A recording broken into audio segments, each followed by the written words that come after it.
Hello everyone. बेटा, ये आपका लास्ट चैप्टर चल रहा है, चैप्टर 12 बैलेंस ऑफ पेमेंट्स। और कई सारे वीडियोस आप देख चुके हो, अलग अलग कॉन्सेप्ट्स आप पढ़ चुके हो। तो इसी को आगे बढ़ाते हुए आज हम देख रहे हैं current account BOP versus capital account BOP, यानी कि दोनों के बीच डिफरेंस देखना है। अब यहाँ पर अलग अलग बेसिस है जिनके बेसिस पर इन दोनों के बीच डिफरेंस किया गया है। तो सबसे पहला मीनिंग, करंट अकाउंट बीओपी में बेसिकली क्या है, ये एक्सपोर्ट इंपोर्ट वगैरह और यूनिलेटरल पेमेंट, यानी कि ये गुड्स का इंपोर्ट एक्सपोर्ट वगैरह, ये सारी चीज़ आ जाती है कि एक साल के दौरान एक देश ने क्या किया है, वो सारी चीज़ आ जाएंगी। लेकिन एक कैपिटल अकाउंट बीओपी में बेसिकली क्या है, इसमें रिकॉर्ड किया जाता है कि एक देश एक साल के दौरान कितने असेट्स और लायबिलिटीज़ के ट्रेडिंग करता है। ठीक है।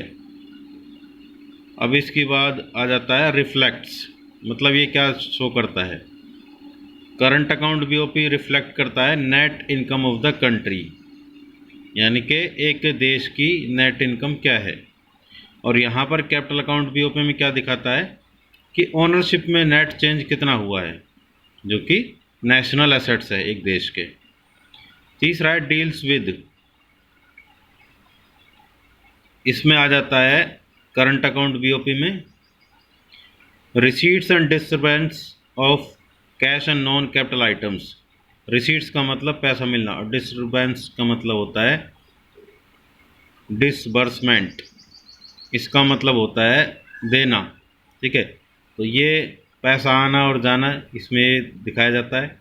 लेकिन कैपिटल अकाउंट बीओपी में बेसिकली क्या दिखाया जाता है, जो आपकी कैपिटल है उनके सोर्सेज क्या है और उनको कहाँ कहाँ इस्तेमाल किया गया है, अप्लाई किया गया है, एप्लीकेशन क्या है उसकी। उसके बाद बेसिकली आ जाता है कंपोनेंट्स। करंट अकाउंट के कंपोनेंट्स है बीओटी यानी कि बैलेंस ऑफ ट्रेड, और बीओआई बैलेंस ऑफ इनविजिबल्स जिसमें सर्विसेज का होता है।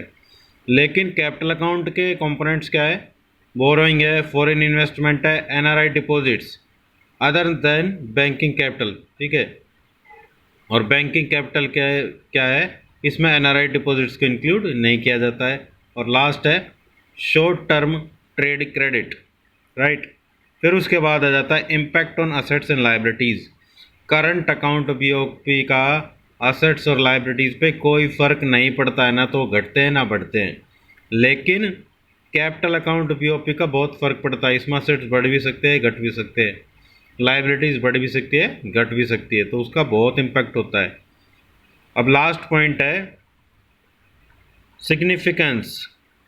सिग्निफिकेंस का मतलब होता है इम्पोर्टेंस। अब करंट अकाउंट बीओपी से हमें बेसिकली क्या पता चलता है, एक्सपोर्ट माइनस इंपोर्ट, और जो कि एक बहुत इंपॉर्टेंट कंपोनेंट है एडी का, एग्रीगेट डिमांड, एग्रीगेट एक्सपेंडिचर भी आप इसको बोल सकते हो, राइट। इसके साथ ही इससे हमें नफीफा net factor income from abroad का पता चलता है, और जो कि बहुत इंपॉर्टेंट कंपोनेंट है नेशनल इनकम का, एनआई का। और ये क्या करता है बेसिकली, देश में कितना लेवल ऑफ आउटपुट यानी कि सप्लाई यानी कि प्रोडक्शन होगा और कितनी एम्प्लॉयमेंट होगी, इससे डिसाइड होता है। इसके बाद इधर आ जाता है जो आपका कैपिटल अकाउंट बीओपी है। तो यहाँ पर बेसिकली अगर हमारे देश की गवर्नमेंट को उधार लेना पड़ता है तो इसका मतलब क्या है, हमारी इकोनॉमी बैकवर्ड है, राइट। और एफडीआई और एफआईआई हो रहा है तो मार्केट पोटेंशियल बहुत ज़्यादा है, और मार्केट पोटेंशियल ज़्यादा है तो हमारा जीडीपी ग्रोथ भी ज़्यादा होगी। और एक सबसे बड़ी बात क्या है, इसका डायरेक्ट इम्पैक्ट नहीं होता है लेवल ऑफ आउटपुट पे और एम्प्लॉयमेंट पे, यानी कि कैपिटल अकाउंट का डायरेक्ट इम्पैक्ट नहीं है। तो ये कुछ डिफरेंसेस थे जिनके बेस पर आपने जाना कि कैपिटल अकाउंट क्या है और करंट अकाउंट क्या है। इसके बाद हम जान लेते हैं बैलेंस ऑफ पेमेंट्स और balance of trade. Balance of payment तो एक ब्रॉड कॉन्सेप्ट है, बैलेंस ऑफ ट्रेड एक नैरो कॉन्सेप्ट है। और बैलेंस ऑफ पेमेंट में बैलेंस ऑफ ट्रेड आता है। अब इसमें अलग अलग बेसिस है, उनके बेस पर हम देख लेते हैं कि क्या क्या चीज़ें इसमें आएंगी और किस बेस पर इनमें डिफरेंस किया गया है। सबसे पहला रिकॉर्ड्स, मतलब ये क्या रिकॉर्ड करता है। बीओपी क्या है बेसिकली, ये समरी स्टेटमेंट है अलग अलग जो ट्रांजेक्शन्स है इकोनॉमिक एक कंट्री की with rest of the world, उसके बारे में है। लेकिन बैलेंस ऑफ ट्रेड क्या है, महज इंपोर्ट और एक्सपोर्ट, और वो किसका, विजिबल आइटम्स यानी कि गुड्स का, उनके बीच डिफरेंस क्या है वो है। फिर उसके बाद है रिकॉर्ड ऑफ, ये है record all goods and services, balance of payment all goods and services, मतलब सर्विसेज भी इनमें इंक्लूड होते हैं। लेकिन बैलेंस ऑफ ट्रेड में क्या, ओनली गुड्स। फिर उसके बाद है ट्रांजेक्शन्स, इसमें दोनों अकाउंट्स की ट्रांजेक्शन आते हैं, करंट अकाउंट की भी और कैपिटल अकाउंट की। लेकिन बैलेंस ऑफ ट्रेड में क्या है, ओनली करंट अकाउंट ट्रांजेक्शन्स। इसके बाद आ जाता है बैलेंस्ड और अनबैलेंस्ड। बैलेंस ऑफ पेमेंट हमेशा बैलेंस्ड ही रहता है, किसकी हेल्प से, ऑफिशियल रिजर्व की हेल्प से। अगर डेफिसिट है यानी कि नेगेटिव बीओपी है तो आप उधार लोगे रेस्ट ऑफ द वर्ल्ड से, वो कंप्लीट हो जाएगा, बैलेंस हो जाएगा। और अगर सरप्लस है यानी कि पॉजिटिव है तो आप रेस्ट ऑफ द वर्ल्ड को उधार दे दोगे तो भी बैलेंस्ड हो जाएगा। लेकिन बात आ जाती है बैलेंस ऑफ ट्रेड की, इसमें तीनों तरह की कंडीशन हो जाती है, ये बैलेंस्ड भी होता है अनबैलेंस्ड भी। अब तीनों तरह की कंडीशन क्या है, अगर एक्सपोर्ट इंपोर्ट से ज़्यादा हो तो सरप्लस होगा तब भी अनबैलेंस्ड होगा, और एक्सपोर्ट अगर इंपोर्ट से कम पड़ जाए तो भी वो अनबैलेंस्ड होगा क्योंकि डेफिसिट हो जाएगा। लेकिन जब वो एक्सपोर्ट और इंपोर्ट बराबर हो जाते हैं तो वो बैलेंस्ड हो जाता है। फिर उसके बाद है कॉन्सेप्ट, जो बैलेंस ऑफ पेमेंट है ये वाइडर कॉन्सेप्ट है, इसमें बीओटी इंक्लूड होता है, ये मैं आपको ऑलरेडी बता चुका हूँ। और बीओपी में बीओटी इंक्लूड है तो इसका मतलब क्या है, बीओटी एक नैरो कॉन्सेप्ट है क्योंकि एक बीओपी का एक पार्ट है। फिर impact on assets and liabilities, जो बीओपी है उसका तो बहुत ज़्यादा इम्पैक्ट पड़ता है लेकिन बीओटी का कोई इम्पैक्ट नहीं पड़ता है। फिर उसके बाद है impact on official reserves, BOP का बहुत ज़्यादा इम्पैक्ट पड़ता है, या तो ये घट भी सकते हैं या बढ़ भी सकते हैं, लेकिन बीओटी का ऑफिशियल रिजर्व पे कोई फ़र्क नहीं पड़ता है। फिर उसके बाद है एडजस्टमेंट, जो बीओपी है वो बीओटी के नेगेटिव बैलेंस को एडजस्ट कर सकता है। एक तरीके से आप ये लगा के चलो बीओपी जो है बीओटी का फादर है, ठीक है, तो ये बेसिकली क्या है, ये एडजस्ट कर सकता है। लेकिन जो बीओपी है उसका अगर नेगेटिव बैलेंस है तो बीओटी एडजस्ट नहीं कर सकता, right. Now what causes disequilibrium in BOP factors. Disequilibrium का मतलब होता है असंतुलन, राइट, वो बैलेंस नहीं है, वो अनबैलेंस्ड है। अब इसमें कौन कौन से फैक्टर्स है या कौन कौन से कारण हैं जिनकी वजह से बीओपी डिसइक्विलिब्रियम में चला जाता है। तो सबसे पहला इकोनॉमिक फैक्टर्स, दूसरा पॉलिटिकल फैक्टर्स और तीसरा social factors. One by one इनको देखते हैं हम। तो पहला है इकोनॉमिक फैक्टर्स। अब इसमें बेसिकली अलग अलग पॉइंट्स आ जाते हैं कि एक इकोनॉमी की कंडीशन कैसी है उसके ऊपर डिपेंड करता है और उसी से ही आपका बैलेंस ऑफ पेमेंट का इक्विलिब्रियम या डिसइक्विलिब्रियम होता है। अब सबसे पहली बात है इसमें पॉइंट एक है ह्यूज डेवलपमेंट एक्सपेंडिचर, यानी कि गवर्नमेंट डेवलपमेंट पे बहुत ज़्यादा एक्सपेंडिचर कर रही है। अब उस एक्सपेंडिचर के लिए या डेवलपमेंट के लिए बेटा बहुत ज़्यादा बड़े स्केल पर गवर्नमेंट को इंपोर्ट करने पड़ते हैं, जिससे कि क्या है एडवर्स बीओपी हो जाता है, यानी कि बीओपी डिसइक्विलिब्रियम में चला जाता है। फिर उसके बाद है बिजनेस साइकिल्स। बिजनेस साइकिल में क्या है, चार तरह की कंडीशन होती है, रिसेशन, डिप्रेशन, रिकवरी, बूम। अगर कंडीशन अच्छी आ जाए तो ये बीओपी डिसइक्विलिब्रियम में कैसे चला जाता है, सरप्लस में हो जाएगा, और अगर कंडीशन ख़राब हो जाए तो ये डेफिसिट हो जाएगा। तो इसकी वजह से भी क्या है उतार चढ़ाव आते रहते हैं। फिर है हाई रेट ऑफ इन्फ्लेशन, अब इन्फ्लेशन की वजह से भी क्या है, इकोनॉमिक जो हमारा जो बीओपी है वो डिसइक्विलिब्रियम में चला जाता। अब इसमें एक सिंपल एग्जांपल लिया है। कुछ टाइम पहले आपने देखा था कि प्याज के रेट इतने ज़्यादा हो गए थे, 120 रुपये किलो हो गए थे। तो उसकी वजह से क्या है, गवर्नमेंट को इंपोर्ट करना पड़ा बहुत ज़्यादा अनियन को, ठीक है, प्याज को इंपोर्ट करना पड़ा। तो ये भी एक कारण है। जब आप वही है, महंगी चीज़ बिक रही है यानी कि इन्फ्लेशन ज़्यादा है, महंगाई ज़्यादा है, तो गवर्नमेंट इन्फ्लेशन को कंट्रोल करने के लिए भी क्या है, इंपोर्ट करती है ज़्यादा। उस वजह से भी क्या, बीओपी डिसइक्विलिब्रियम में चला जाता है। फिर है डेवलपमेंट ऑफ इंपोर्ट सब्स्टिट्यूट्स। जब गवर्नमेंट अपने देश में ही इंपोर्ट का सब्स्टिट्यूट तैयार करना चाहती है, जैसे मेक इन इंडिया चल रहा है, तो वो क्या करते हैं, इंपोर्ट्स को रिड्यूस कर देते हैं। यानी कि यहाँ पर एक तरीके से आप ये लगा के चलो कि एक्सपोर्ट ज़्यादा हो जाएंगे, इंपोर्ट कम हो जाएंगे, तो भी बीओपी डिसइक्विलिब्रियम में चला जाएगा। अब यहाँ पर लास्ट पॉइंट है, change in the cost structure of trading partners.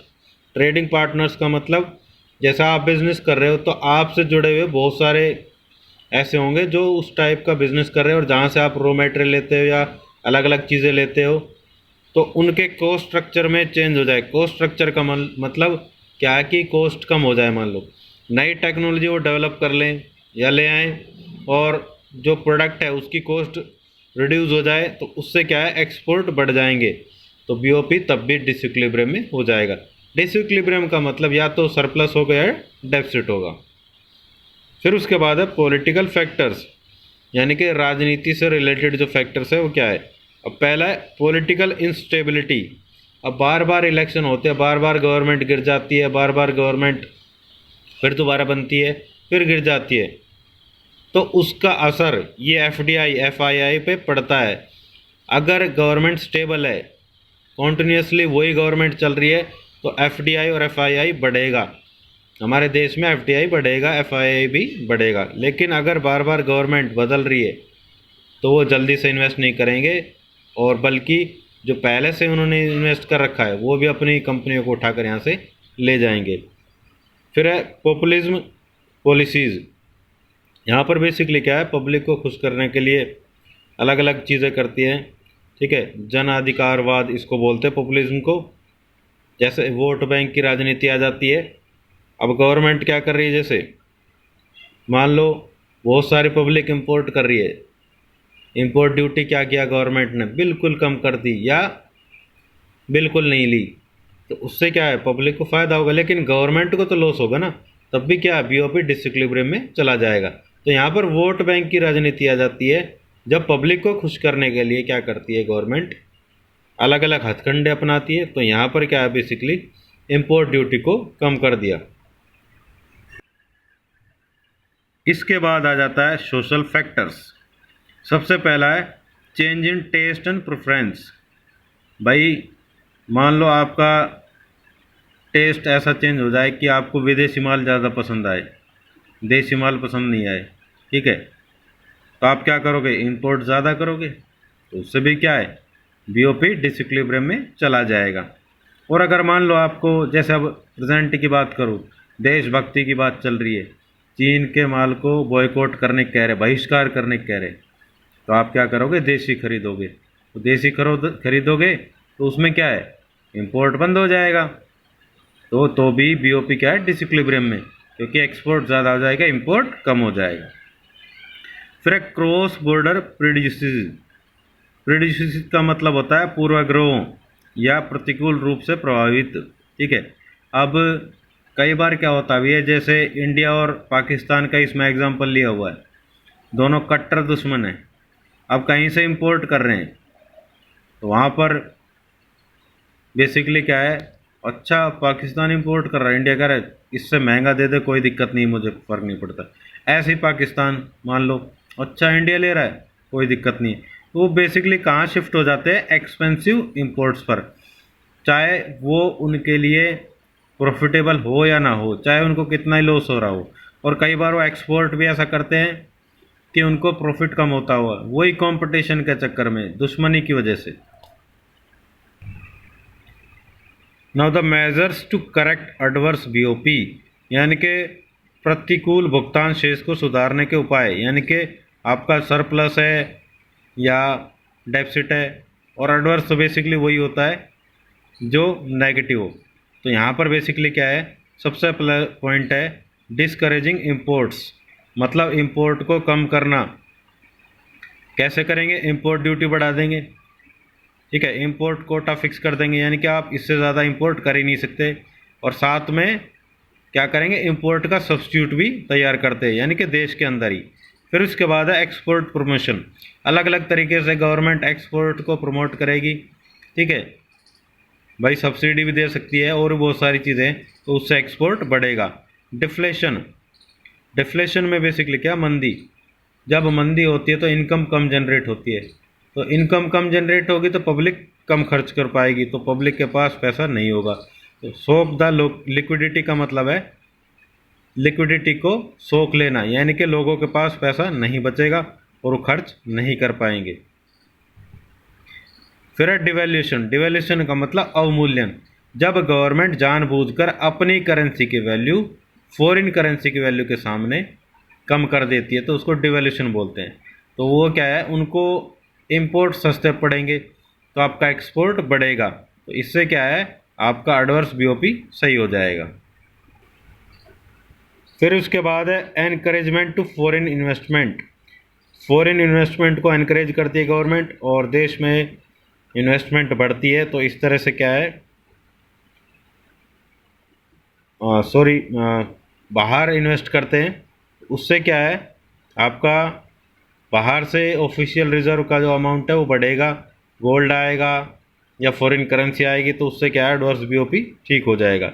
इसके बाद है स्टेट ट्रेडिंग, स्टेट ट्रेडिंग का मतलब वही है कि आप रेस्ट ऑफ द वर्ल्ड से इंपोर्ट कम करते हो, एक्सपोर्ट ज़्यादा करते हो, और मेनली ये कहाँ अपनाया जाता है, लेस डेवलप कंट्रीज़ में। लेकिन एक सबसे बड़ी बात क्या है कि जो अंडर डेवलप कंट्री है, डेवलपिंग कंट्री है, वो किसी और जो फॉरेन कंट्रीज है उनके प्रेशर के अंडर नहीं होना चाहिए, तभी ये लागू हो सकता है। वहाँ पर क्या है, बेसिकली जो अननेसेसरी इंपोर्ट्स है उनको रोक दिया जाता है, और जो नेसेसरी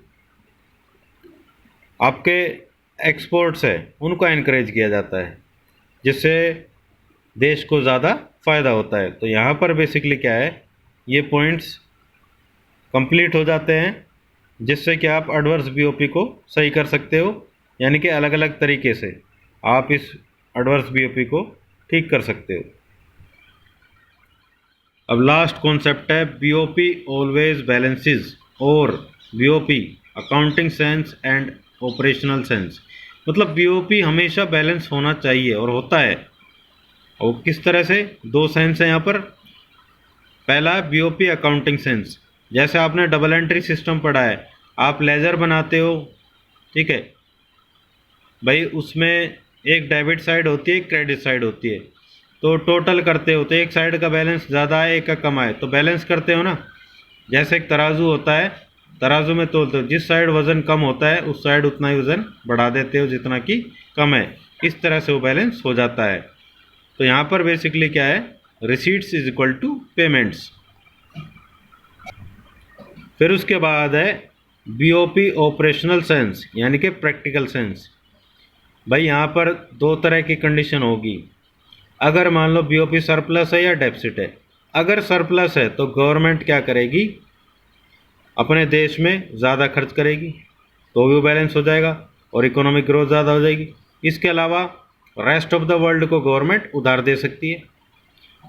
इसके बाद बीओपी अगर डेफिसिट है तो हमारी गवर्नमेंट को रेस्ट ऑफ द वर्ल्ड से उधार लेना पड़ेगा और डेफिसिट को कंपनसेट करना पड़ेगा, यानी कि जितना घाटा हो गया उसकी पूर्ति करनी पड़ेगी।